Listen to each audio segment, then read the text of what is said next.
Hey, what's up, YouTube? This is the Chivalrous Knight back to continue on our conversation about starting in trucking, starting in Swift. I basically told you everything there is to know from my experience with Swift for the most part. I guess this time I was going to kind of talk about some of the things you should bring along once you make it to the mentor part of the Swift Driving Academy, or any other academy. Once you ride in the truck, things you should bring along. Basically, 8 days worth of clothes, sheets and pillows, comforter, blanket. For entertainment, more likely you're gonna have your cell phone. If you're like me, I also bought a tablet. You're gonna need, if you're allowed to use your phone while driving, which you more likely won't be doing during your mentorship, but eventually, if you don't already have a Bluetooth headset, you're gonna need that. And here's the one I use. I'm sure everybody knows what these are. That's the LG Tone with the Harman Kardon sound. You're going to also want to, as soon as you start arriving at these truck stops, your mentor is probably going to tell you to do this so you can get free showers while you're on the road. And make sure you get some cash so you can wash your clothes in the week, get some coins. Most of these places are using cards, credit cards and debit cards now. Some people are scared to use that. But you're going to need cash to get coins and whatnot. Here's what some of your card looks like that you slide at the pump, and it gives you points. Here's Love's. Here's your Pilot Flying J card. I got the TA one. I got a couple more. It's important to get that, especially whichever place your mentor is fueling up the most. If they're nice, they'll let you slide your card sometimes and let him or her slide their card sometimes as well. That way you'll get your free points and your points, and you'll get those free showers, and you never have to pay for a shower on the road. They also have this thing called the co-driver shower. So I don't know if they do it everywhere, but I know at Pilot Flying J, if you go take a shower there, it says, do you have a co-driver? And I think it'll give the co-driver a free shower if the other person uses their card. So more likely, if you go into Pilot and Flying J, you have free showers anyway. Another thing that's a good strategy to save some money, what I do, I bought a large drink at, say, like McDonald's or Subway. This is the plastic one, and what I did is I took a couple lids and straws, and I keep them in a plastic freezer bag or whatever, and I just replace the cap, the top, and the straw every so often. And basically, I go in every truck stop and just walk in and get the free ice. They don't charge. No one charges you just for the ice if you already bring your own cup. You'll see a lot of that. A lot of truck drivers got these huge thermos type things that they buy. It's about as big as a gallon. They go in and load up on ice and drinks everywhere. Something that's real common in trucking. So with that ice, I go and spend like $2 on like a gallon of tea, or whatever your favorite drink may be that you don't have to have refrigerated. And I just go get that ice and I just fill up the cup with tea. And once it runs out, I go into the truck stop, fill it back up with tea, and all they charge me is like $1.50. something I paid over $253 and some change for, more likely when I bought it from the store. So that's just a way to save on drinks, because it's always going to be cheaper to buy it from Walmart or your grocery store. Everything's expensive at truck stops, if you don't already know. It's like amusement park prices almost. Not quite as bad, but everything's definitely marked up. So anything you can do to buy at Walmart and stuff, which more likely your mentor will take y'all by some Walmarts, so you can restock on whatever's important. And of course you're gonna have all your typical hygiene stuff, which, by the way, I think pretty much my favorite thing to have is these are sold at Walmart. These are like disposable cleaning washcloths. That's what it says, premium washcloths. So yeah, you can't beat a disposable washcloth. So in case you don't get a chance to get a shower for whatever reason, you can use those. It's about, I don't know, about 50 of those. No, that has 96 in there, so I don't replace that for like another 2 weeks, because I get the showers, and if I don't get the showers, I use that, and so it kind of keeps it. So I always have a stock of those. Those are perfect for anything. I wipe my face with it everywhere. You know, they keep you clean. That'll be something different in trucking that you probably don't experience anywhere else. That and taking showers in truck stops. That's going to be something that all that takes getting used to. It's really strange. There's a whole nother world. The trucking lifestyle is definitely different if you're not somebody that's used to traveling and showing up in truck stops all over across the country. But you know, you get used to it. You get in the rhythm. It becomes normal, and it's no big deal after a while. And of course, you got your shower shoes, as we call them. Most people wear like the cheap little flip-flops, like the ones that slide in between your toes or whatever. It costs like $3 or $4 or $1 somewhere, Dollar General or Family Dollar somewhere like that. I think they're that cheap at Walmart as well. I think that's pretty much it. It depends on the weather. If you're going to want to wear some, I don't know, depends on who you are. I wear sliders most of the time, winter or summer. And of course I keep a pair of shoes with me. And if it's the winter time, you would probably wish you had some boots sometimes.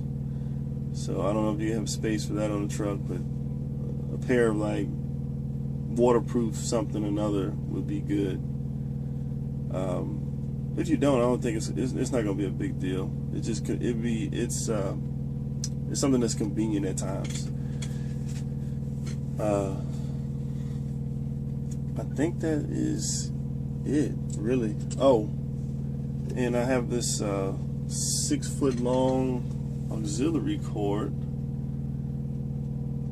With this, you can plug into your cell phone, your tablet, whatever, and play whatever music you like, because the radio sucks. Unless you love pop music or country music, you're gonna need something like that for real. You're gonna get sick of hearing pop music. Some people can't stomach it at all, so you are definitely gonna want to have your auxiliary cord. And if you got some of those trucks have Bluetooth capability in the stereo, which is nice, because then you can just Bluetooth connect straight from the phone or tablet. It makes it even easier. So you definitely got to have that. So when it's your turn to drive, plug it in, get ready, get set up, and get ready to roll, and keep your snacks nearby. I learned that too. So I got all kinds of stuff sitting right behind the seat. So usually when it's your turn, you just set the area up for yourself when it's your turn to drive, and I keep stuff like this. Love Walmart. Walmart got everything. Got the cinnamon rolls, the brownies. I got bags of popcorn. I got some turkey snack sticks. Walmart everything, baby. Trail mix, like stuff like this. While you riding, you just riding along. You reach down, grab your snack, throw it in there, pick your cup up. The ice melts slowly. That ice I have in there, it lasts like, when I fill that cup up, I think it's a 34 ounce or 44 ounce or something like that. It lasts for like 2-3 hours. It's amazing. So sometimes even when I'm riding on the road, I might pop out one of my drinks that I got here behind the seat. I might pop open a little small Coke pop, pour it in, keep on riding. Plus I got an automatic. It's a whole lot easier. Well, when you're on the highway and on the open road, automatic and a manual shift is pretty much the same thing.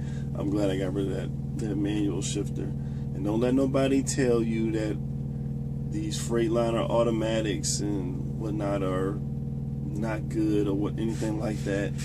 You're going to get assigned in most companies a Freightliner, Cascadia, or International ProStar. Everybody's going to automatics, though you more likely will be trained on both.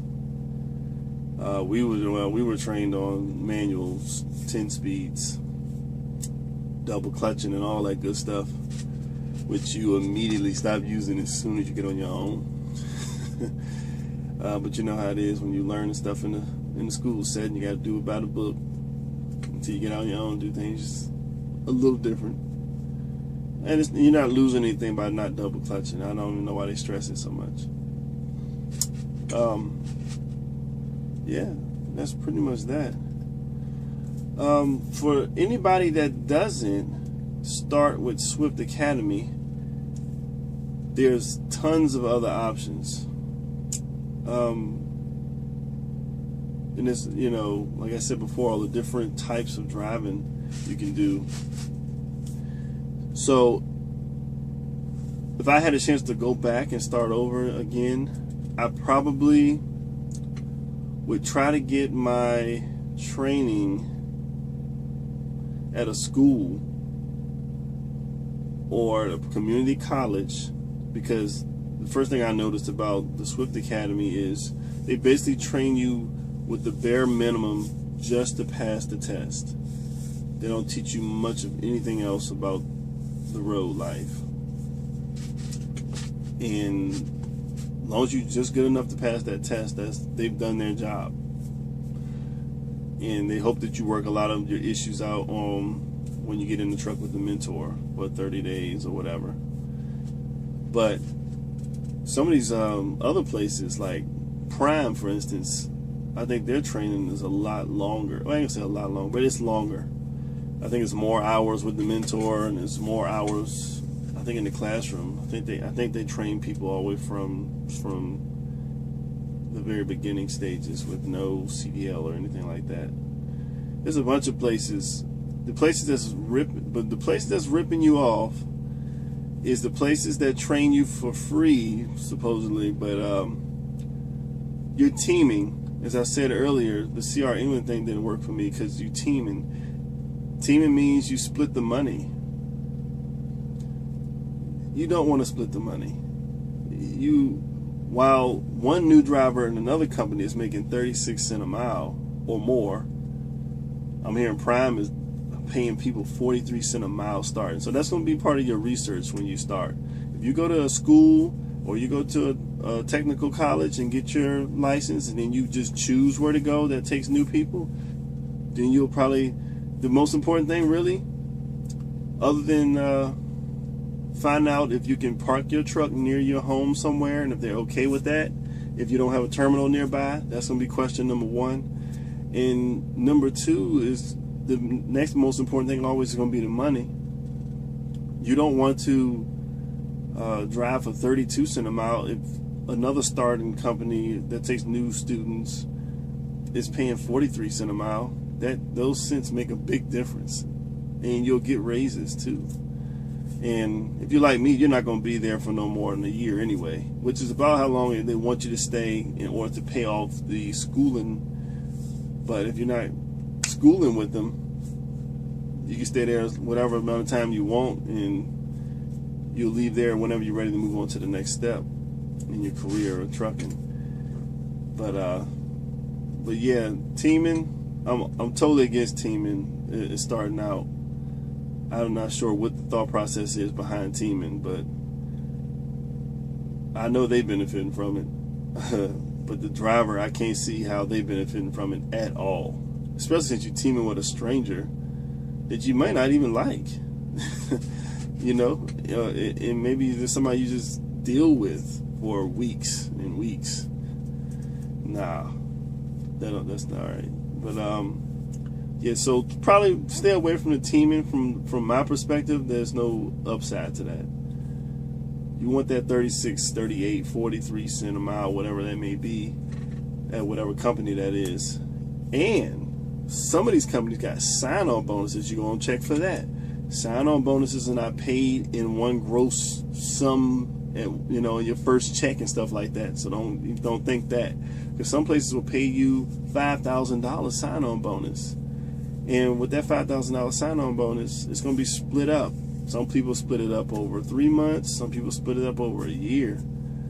I mean, even if you split it up and look at the value of it, if it's like $50 more every check, it's worth it. If it's $100 more every check until it's paid up, it's definitely worth it. So don't be discouraged if you find out that it's split out over 3 months or 6 months or something like that. Because any extra money, free money, is good money.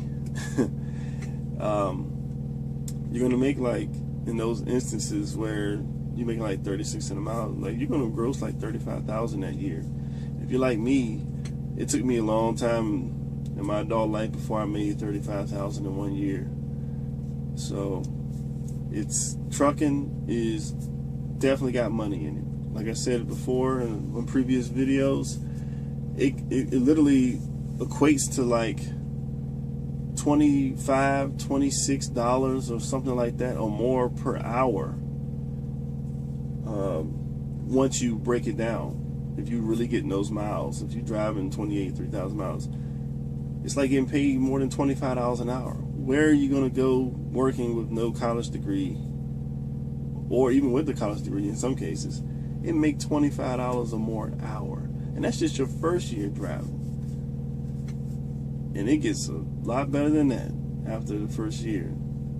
So ladies, gentlemen, if you ain't doing nothing that's getting you anywhere financially, if you broke, busted, and disgusted, tired of the same old, not ever getting ahead, I definitely recommend trucking. And it's, like I said, it's local stuff too. You ain't gotta stay on the road. You'll staying on the road get you the experience you need if you want to move on to the next level. There's no next level when you driving local.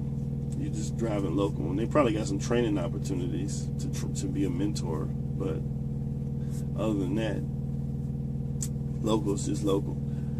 But anyways, this is the Chivalrous Knight. I'm gonna cut this off because it's been a lengthy video. So I hope y'all definitely getting some good information out of this, and see y'all on the next video.